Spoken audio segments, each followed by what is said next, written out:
Today's episode is brought to you by Johnny Appleseed Organic. With its balanced NPK ratio, secondary micronutrients, and cutting-edge microbiology, Climate Guard is the most nutritionally complete organic fertilizer on the market. No wonder it has a 4.9 out of 5-star rating with over 350 reviews. Visit johnnyappleseed.com to try the fertilizer everyone's talking about and enjoy 10% off your purchase with code TAKE10 at checkout. That's code TAKE10 at johnnyappleseed.com. Make the most of your time in the garden every day with a Fine Gardening magazine subscription. This holiday season, we're running special discounts you won't want to miss. Go to finegardening.com and click subscribe to claim your holiday savings.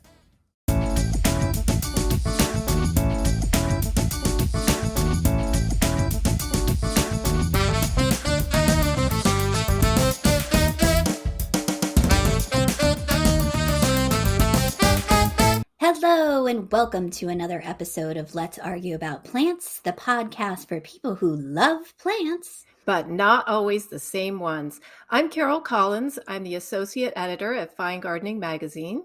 And I'm Danielle Sherry. I'm the executive editor here at FG. And today we have, is it a play on words? Is it a pun? No, I have no idea what it is. But the topic is buried treasure. And we are not talking about Captain Kidd or Blackbeard or Treasure Island here, kids. It's not a treasure chest filled with gold. It is amazing buried plants.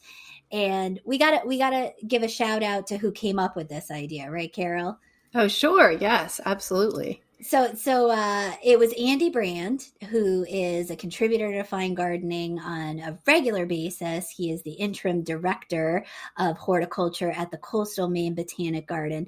And Andy has been pitching this idea for a while. And I feel like I told him, hey, we'll walk it out as a podcast and see how it goes. And then maybe we'll have you write an article and expand on that. So stay tuned because Andy is going to be our expert testimony today. And let us know if you want this as an article. Oh, I love that idea. I love that idea. Yes, send us letters at fg at taunton.com. fg at taunton.com. But to get us kicked off, Carol, what is your gold doubloon buried treasure? I'm going to go with a kind of a weird one to start. I love weird ones. Okay. So this is false Solomon seal. And yes. And this is a plant, Mayanthemum racemosum. It's a North American native plant. And I always think of it as a foliage plant or maybe a spring flower plant. It has really pretty foliage that is oval but pointed at both ends, alternates along these long unbranched stems that get like 2-3 feet tall and wide, or maybe a little less wide, like 2 feet wide or 1.5. Anyway, hardy from zones 3 to 8. Lots of people can grow it. Native to most of North America, east of the Rockies and north of Mexico. So it has a big native range.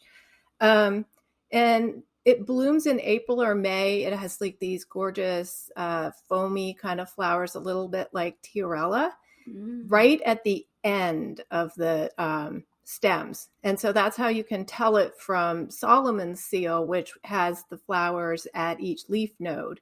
This has got all the flowers right at the end. And that's where the berries are going to be.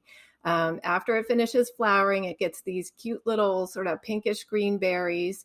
And toward the end of the summer, the berries turn ruby red. And yeah, they're very pretty, but I must say at this point in the season, the rest of the plant has reached what I would call an elegant state of decay. Like the leaves turn yellow and they get like brown streaks in them, and then they go all brown and gray, and then you get these gorgeous red berries. I think wildlife eats them. They did eventually disappear. But, it was a fun surprise. I don't think I'd ever gotten berries until this year, and I've been growing this plant for like 3 or 4 years. That's, and we did, normally we don't tell each other what our plants are, but we were, kind of spitballing back and forth to make sure that we hadn't crossed paths with our plants this time. And I said, hey, if you need a picture, Carol, I've got a picture. And you said, no, I got it. But I had taken a picture while hiking this fall of exactly that elegant state of decay where it was, kind of a yellowy brown. The plant had gone yellowy brown, but there were these beautiful ruby red berries on the end of the fall Solomon seal. And it was striking. It was striking while hiking. And I was like, that's so beautiful. Look at how great that is. That would look great in my garden. It is, we should say this berry treasure, we kind of tried to go for things that might be a little less known berry plants. So it's a treasure because not a lot of people know that one, right? Right. I think so. But a lot of people could be growing this and yeah, I recommend it. I didn't realize that zonal range was so wide. That's pretty cool. Well, I'm gonna hop on your bandwagon because I'm gonna talk about another native. It's actually Eastern U.S. and Midwestern U.S. native, and parts of Eastern Canada as well. And it's white baneberry, which is Actea pachypoda or pachypoda, zones 3 to 8, and this is also known as doll's eyes is the name of it. And okay, that sounds gross and disgusting and really not a treasure to behold at all, but it's the coolest plant and it literally looks like the berries look like doll's eyes. So it has usually in late summer, early fall, kind of persisting into mid-fall, these white, shockingly white berries that have a black dot on the end of it. And it looks like a bunch of eyeballs. And they're actually held by red stems. So really, it kind of does look a little doll-eye. It's something that you would see from an anatomy class. Let's just put it that way, which doesn't sound exciting. But when it's on this beautiful 3 foot tall, 2 foot wide plant with really like, I guess it's got, kind of dissected leaves, maybe like a maple leaf on steroids. That's kind of the look of it, that are a soft green. Those white berries against there are so striking, incredibly striking. And now I never planted this plant. It was a plant that showed up in my native woodland area. And I recognized it for years just based on the foliage and on the white kind of bottle brush like flowers that it gets in late spring, maybe early summer. But I never really noticed the berries before this year, which this year I think the patch got big enough and the plant got big enough that it started really putting on a heavy berry set. And it is so cool. Now, the pollinators love the flowers. It is, if you're familiar with Cimicifuga, which is what Actea used to be, that was its former Latin name, looks a lot like the Cimicifugas / Acteas that, we grow as ornamentals. Bugbane is another name for it. It's got a million common names, but this is a native plant, and the pollinators love the flowers, and I kind of fell in love with it, and I think, could I rehome that plant into a shadier section of my garden? Because it definitely likes partial to full shade and kind of that rich, fertile, leaf litter, moist soil that we get here in the Eastern U.S.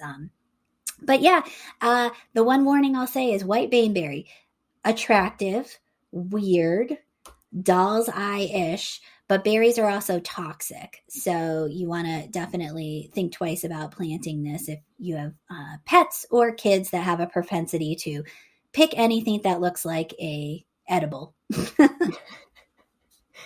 Yes, we had a rule when my son was little: do not eat the berries unless mom says it's okay. I like that. Right? I like that. Yes, it's full stop until you get the green light from mom. Yeah, always ask mom. All right, Carol. So, all right, we've got 2 perennials. I'm proud of us because I really thought that this was going to go like all shrubs all the time, but 2 perennials is pretty good. Do you, what else you got coming up? Perennial, shrub? I got a shrub coming up, and this is a shrub that I didn't really know it was going to make berries. It is All It Glitters Arrowwood Viburnum. And we were sent these. They were, I am really not even sure, but it was sample plants were sent to Fine Gardening, and I got this one and I put it in, and as far as I knew, it was all about the foliage. This is a native viburnum species, and the selection has these pretty glossy leaves. Mm-hmm. It's relatively compact compared to the species. It gets just 4 feet tall and wide. It thrives in full sun to partial shade, and it tolerates a bunch of different soils and soil types and pH levels. So it's like a nice, versatile shrub. It gets these white flowers, sort of a little tiny lace cap looking thing that blooms in May to June.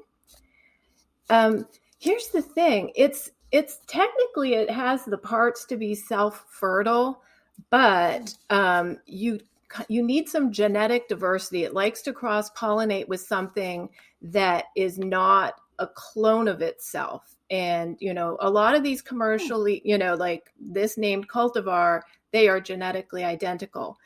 So Proven Winners actually has us covered.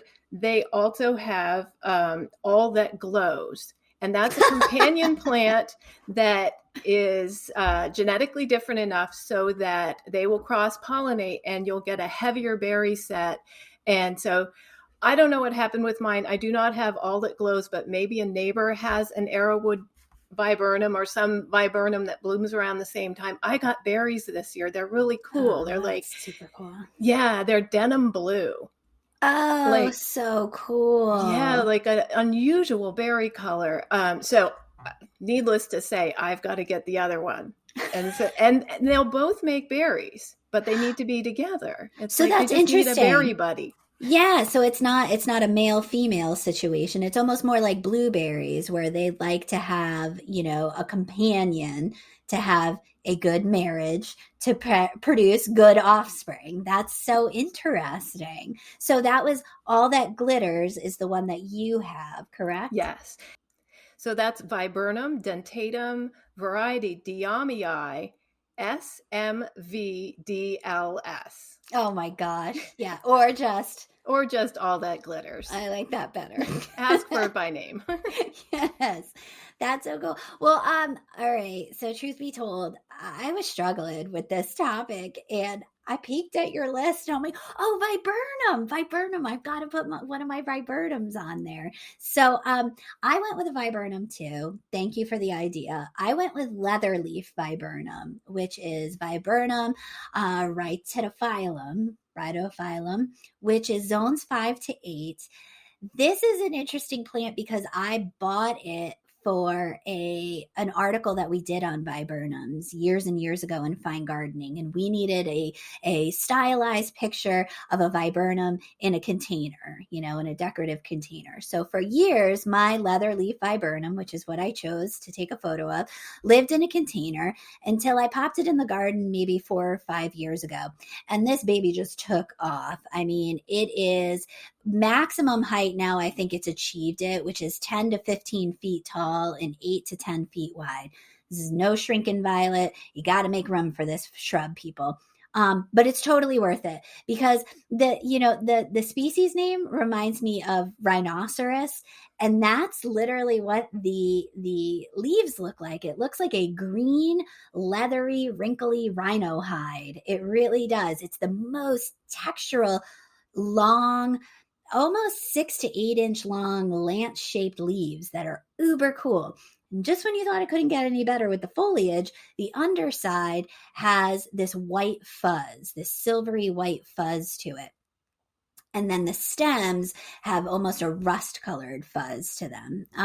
It's just an all-over cool plant. So if it never bloomed, I'd be happy. It is evergreen in warmer zones. Here, it's partially evergreen. It's very strange. Half the leaves fall off, as we're advancing into the cold weather. Half the leaves stay on, and then it flips. In the spring, the leaves that hung on kind of drop, but the new leaves are pushing on. So it's never a bare naked shrub here in my zone 6 garden, 5B. So if it never bloomed, I'd be okay, but it does. It does the same thing that your All That Glitters does. It has that white lace cap.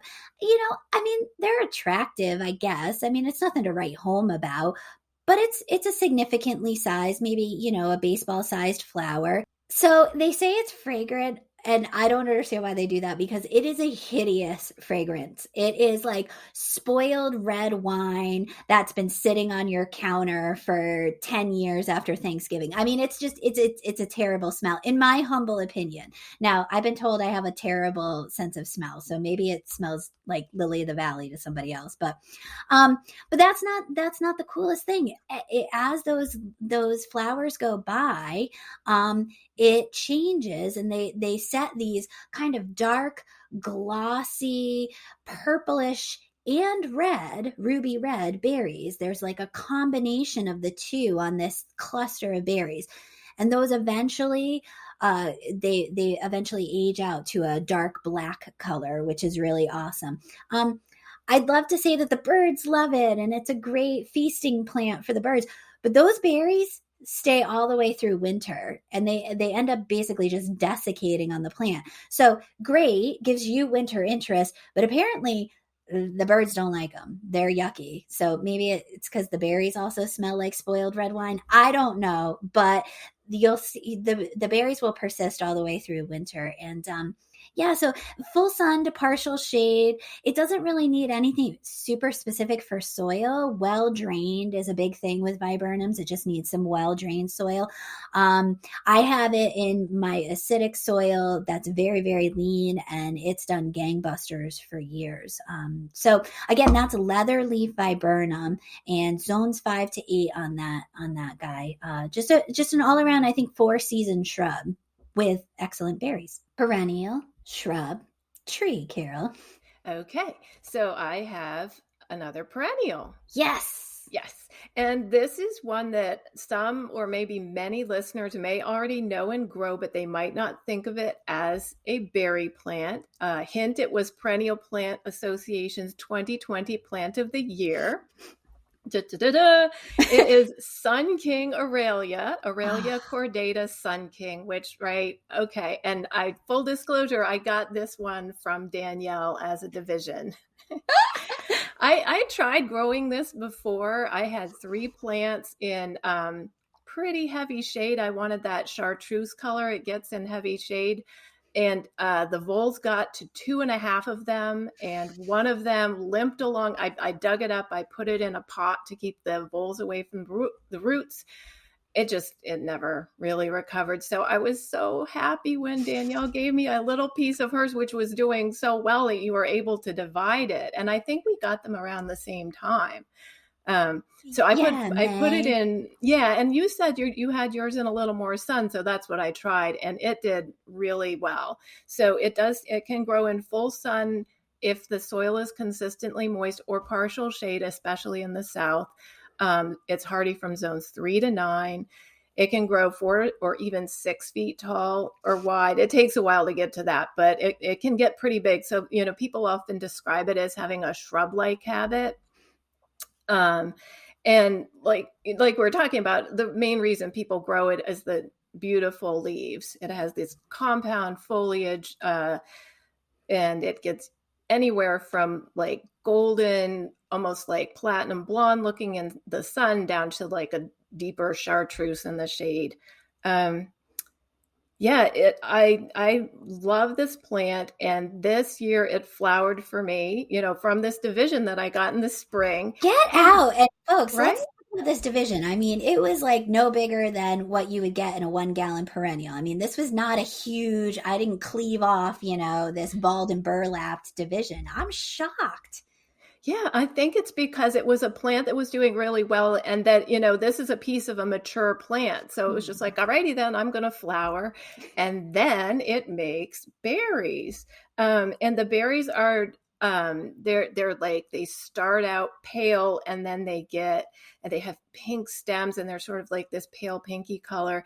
And then they deepen up, and they go all the way through to like a almost black color.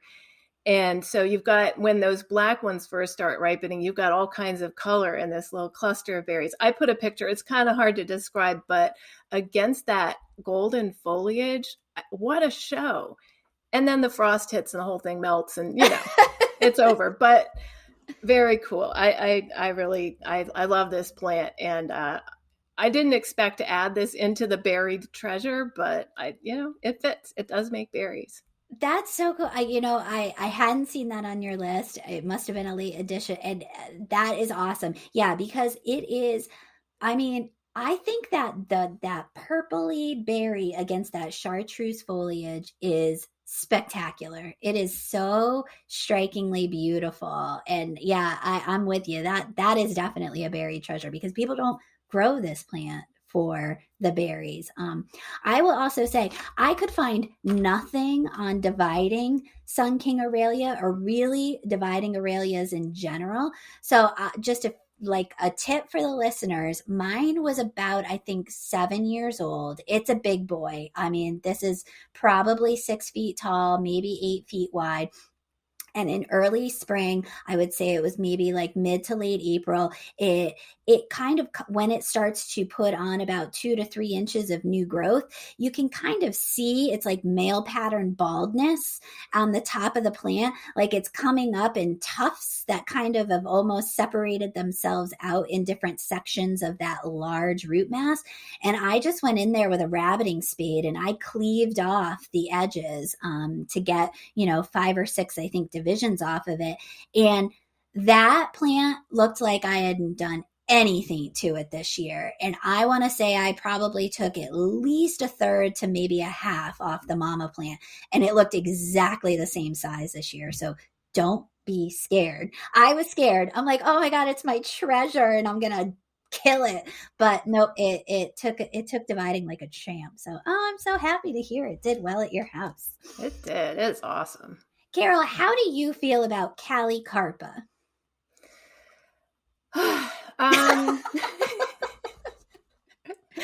Remind me what it is. Please tell me the common name. I know what it is. Beautyberry. Typically those amethyst purple berries in fall, right? Okay, so I'll say it. How do you feel about Calicarpa beautyberries? I love them. Okay. I love them. And yeah, I just love that color. It's such an unusual color to see in the fall. I think so too. And, I think we've had an ongoing debate at Fine Gardening amongst the staff that some of us are keen on Calicarpa and think, oh, it's totally worth it to have this green nondescript shrub through most of the season just to get those amethyst purple berries in fall. And then there's the other set of folks who say it is literally a forsythia in disguise. It is not worth it. Don't grow this shrub. I side with you. I think it's a very, very cool shrub. I think on the podcast before I have talked about, there's some new varieties now that are coming out that have variegated foliage. They have purple foliage. They're doing a lot with the foliage to make the shrub kind of look like something when it's not berrying. But that wasn't the ones I chose to talk about today. I actually chose to talk about Welch's Pink American beautyberry. And as if the purple berries on a normal species, Calicarpa americana is its botanical name, as if those purple berries weren't cool enough, this variety has what looks like chewed up bubblegum all up and down its stems. Yeah, so it really starts putting on its berry set in mid to late fall, and it's up and down the stems. So you really get these clusters of pink berries. Check out our show notes because there's a great picture on there of what this guy does. And it's just so shocking a color. I don't know why. Like pink isn't all that unusual in the garden, but this bright Barbie pink against these, green stems in fall. And I think pink in fall is kind of a rare color. It's not something you see all that often in the orange and red and all those other colors that we get in fall. This is a big boy. First of all, it's zone 6 to 9. I would dare to say maybe 5B because it does well in my garden. 3 to 5 feet tall and wide. I think that's a little undersized. I think it probably is around the 5-foot range. And it's full sun to partial shade and average soil. I mean, it's not really discerning about anything, much like a forsythia. It'll basically take any kind of soil you throw at it. The cool thing is those berries set in mid-fall, then the leaves turn yellow. So then you get yellow and pink, and it's kind of a Technicolor dream going on. And then the leaves fall off, and it's just these naked stems that kind of create this almost weeping effect that are covered in pink berries.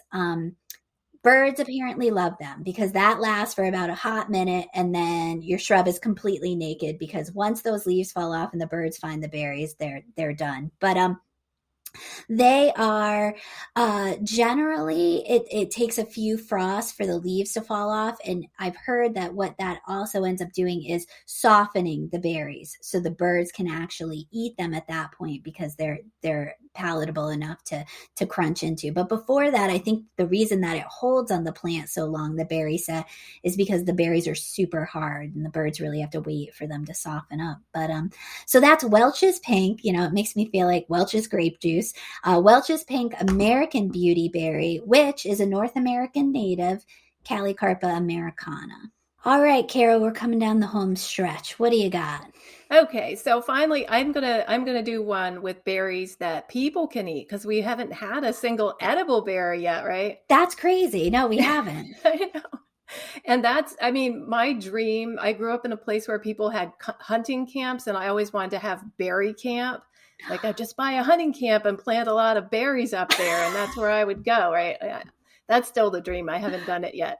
But blueberries would definitely be at berry camp. I love that. I would go to that camp over a hunting camp any day. Yeah. Any gender invited. Like, hunting camp is kind of a man thing, but yeah, berry camp is all inclusive. Okay. So, I actually, here at the homestead, I have a lot of blueberries sort of scattered through the landscape. And, one of my favorites is pink icing blueberry. That's Vaccinium corymbosum, ZF06079. Another one of those sexy cultivar names. Right. But pink icing is a cool name for it because it describes this unique foliage that the plant has.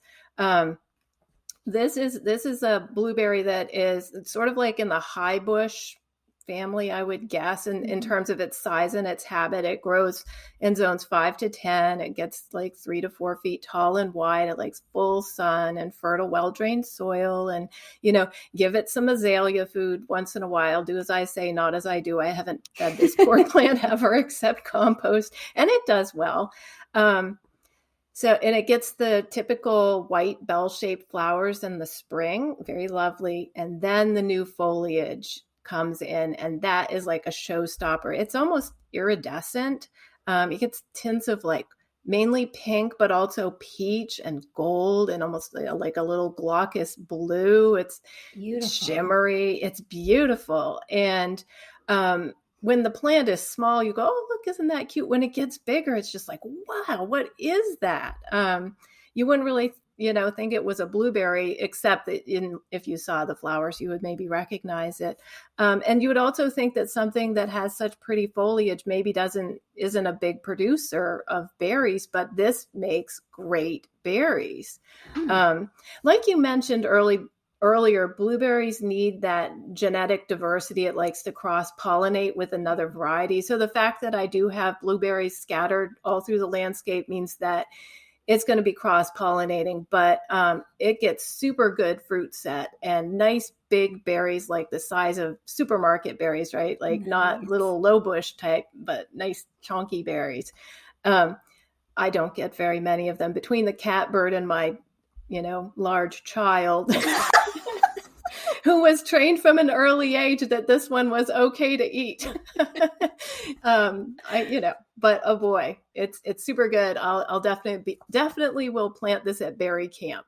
Oh my God, that sounds beautiful. And ordinarily, a lot of times when I was designing landscapes for people, I would stick in high bush blueberries as a plant, just as an ornamental edible.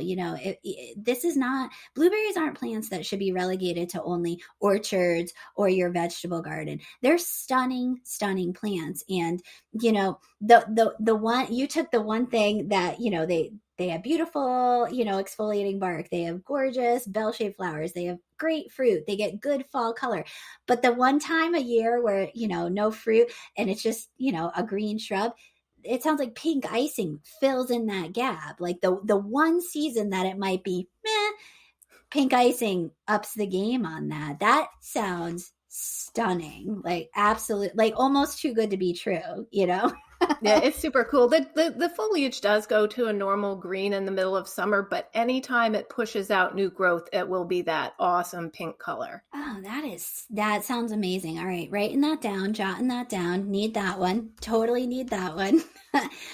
I'm going to end with, I feel like I've had 3 native plants, which is shocking for me. Normally, I throw 1 native in there, but I'm ending on another North American native. And this is a plant, I will admit, I don't grow. And every time I see a picture of it, I go, gosh darn it. Why am I not growing that?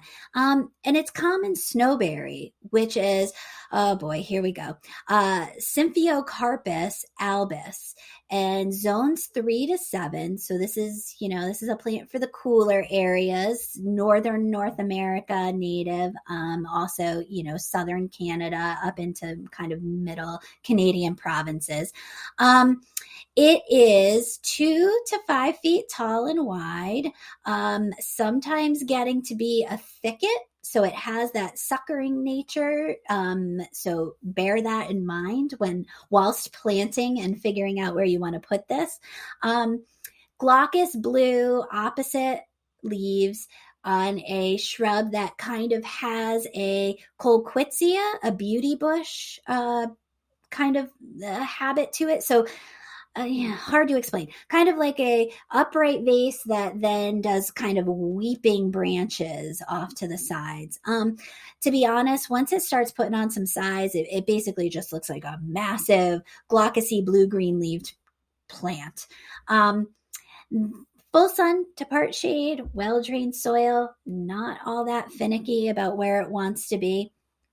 Gets small bell-shaped pink flowers in summer.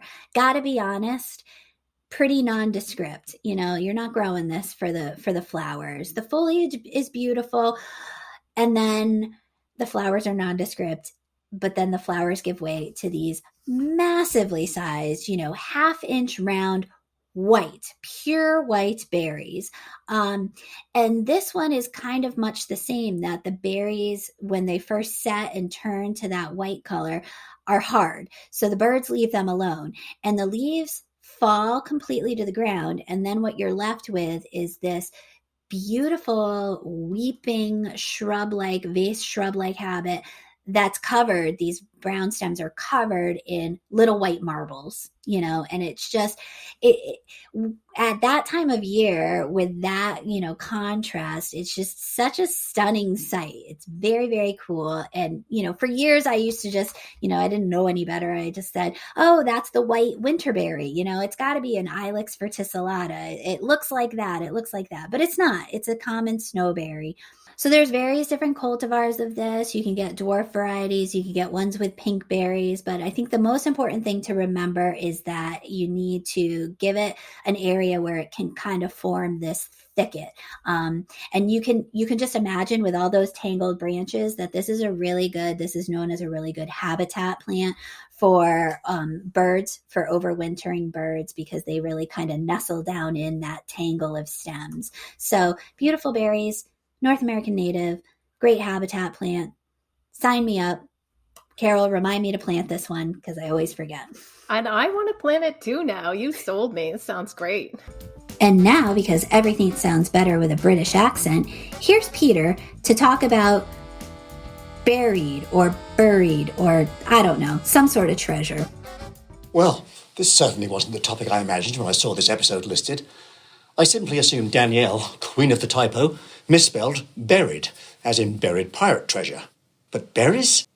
Okay, so what on earth can I add to the discussion about berries? Let me think. For starters, I think I need more shrubbery that has lovely berries in my garden. It's winter here in New England, and the view from out my back window is rather bleak. Yes, I have a few evergreens here and there, but there aren't any holly berries or lovely blue juniper berries to speak of.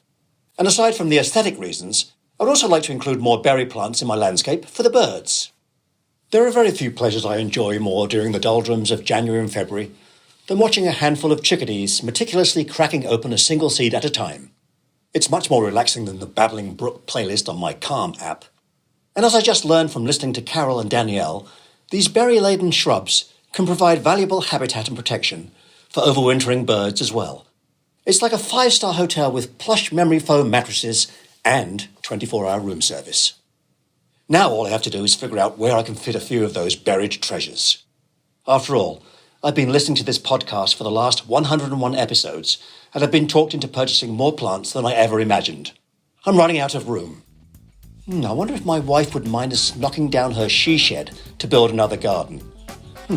Better go ask her before I head to the nursery.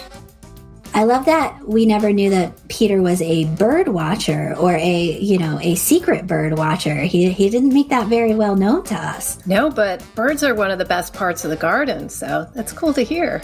That's true. Hey, we prepped this, but let's listen to Andy Brand, the guy whose idea this whole episode was, and figure out what he considers buried treasure. Hey everybody, I'm Andy Brand, Director of Horticulture at the Coastal Maine Botanical Gardens in Boothbay, Maine. The first plant I wanted to talk to you about is Gaultheria procumbens, commonly called wintergreen or also teaberry. This 3 to 6 inch tall rhizomatous ground cover belongs to the ericaceous family, which also includes plants such as blueberries, azaleas, and rhododendrons. It has lustrous evergreen leaves that emit a spicy wintergreen fragrance when crushed. Small bell-shaped flowers that look a lot like blueberry flowers give way to striking bright red fruits, sometimes as big as a dime, and that have a fresh, minty flavor when eaten. This hardy native has also been used to flavor chewing gum and toothpaste. So when you're on the trail taking a hike, be sure to find some to give you that minty fresh breath. In my opinion, Calocarpa dichotoma, early amethyst, or beautyberry has got to be one of the finest ornamental fruiting shrubs we can include in our gardens. It grows about 3 to 4 feet tall and roughly 5 feet wide and has a graceful mounding habit. Hardy to zone 5, this shrub will likely go unnoticed in the garden until roughly September, when clusters of fruit ripen a striking violet-purple color all along its elegant arching stems. This fruit color is one you don't too often see in the garden and really stands out in the fall landscape. Here in the Northeast, the fruit will persist into November. And finally, we have Chionanthus virginicus, or Fringetree. This is a large shrub or small tree that is native to the southeastern United States, but is super hardy, often found in gardens growing in zones 4 and even 3.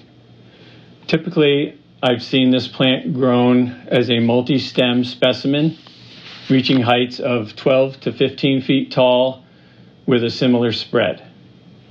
It is dioecious, which means that there are separate male and female plants. Pendulous clusters of slightly fragrant, white, frilly flowers are produced in May and June. And it's the female plants that produce striking clusters of dark blue, olive, or grape-like fruit that are relished by wildlife. But just keep in mind, if you want this dramatic fruit display, you will need both a boy and a girl. All right, after hearing that, I pretty much think that we got to give Andy an article about this topic because those were some really cool berry plants. Yes, and if you had an article, we might even learn some more. True. All right, I'm going to have to start saving my pennies.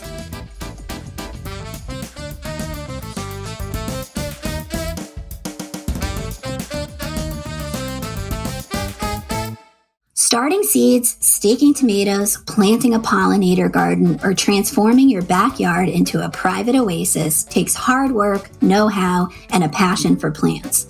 Unlike most of you guys, I'm always looking for trustworthy advice as well as tips and techniques to make my gardens even better. That's why I know you'll love becoming a member of our growing online gardening community called All Access. The folks here at Fine Gardening are always adding new videos, planting plans, regional expertise, and our hugely popular new project guides, which are all for members only. because every gardener wants to become better at the craft they love. Learn more at finegardening.com/all access. Gardeners know best. There's always more to be done, more to learn, and more to enjoy once everything is blooming. Keep your green thumbs growing with the best of fine gardening archives, special interest books, and more. Plus, check out today's deal at tautenstore.com and save 30% in the Taunton store with code PODCAST.